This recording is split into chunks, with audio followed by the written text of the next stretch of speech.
Mesdames et messieurs, bonsoir. Bienvenue sur TCI. Opération d'identification des forces républicaines de Côte d'Ivoire s'est déroulée ce matin à l'état-major des armées. L'importance de ce profilage a été expliquée par le coordonnateur national du programme national de réinsertion et de réhabilitation communautaire, Daniel Kosomina Ouattara. Plus de détails avec Abou Sano. Et par le programme national de réinsertion et de réhabilitation communautaire en ce qui concerne les ex-forces armées des forces nouvelles ont évolué avec le conflit post-électoral.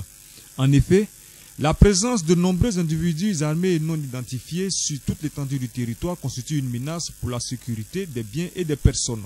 C'est dans ce contexte qu'il apparaît urgent de procéder à l'identification des forces républicaines de Côte d'Ivoire, ce qui permettra de recenser tous les cas de désertion ou de défection tant au sein des ex-FDS que des ex-FAFN.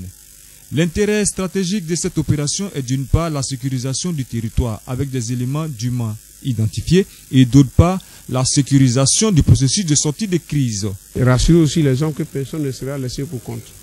Et cette opération passe nécessairement par une identification de ces hommes et que nous mettons un peu d'ordre aussi dans notre façon de faire les choses. Ça nous permet aussi de faire en sorte que nous soyons de plus efficaces, non seulement dans la circulation d'armes, mais dans la tenue des hommes dans la ville et dans l'organisation de nos servitudes.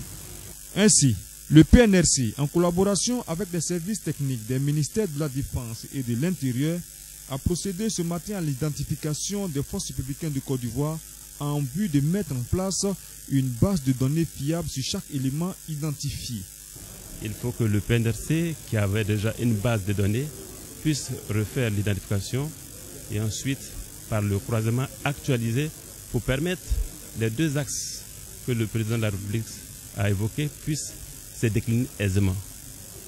Rassurer la communauté des investisseurs, permettre à la communauté des bailleurs d'apprécier l'évaluation des besoins de l'État de Côte d'Ivoire et enfin réinsérer ceux des cibles qui sont appelés à la démobilisation puisque nous aurons eu les statistiques actualisées et permettre le retour en caserne des militaires et donc la sécurisation de l'environnement socio-économique.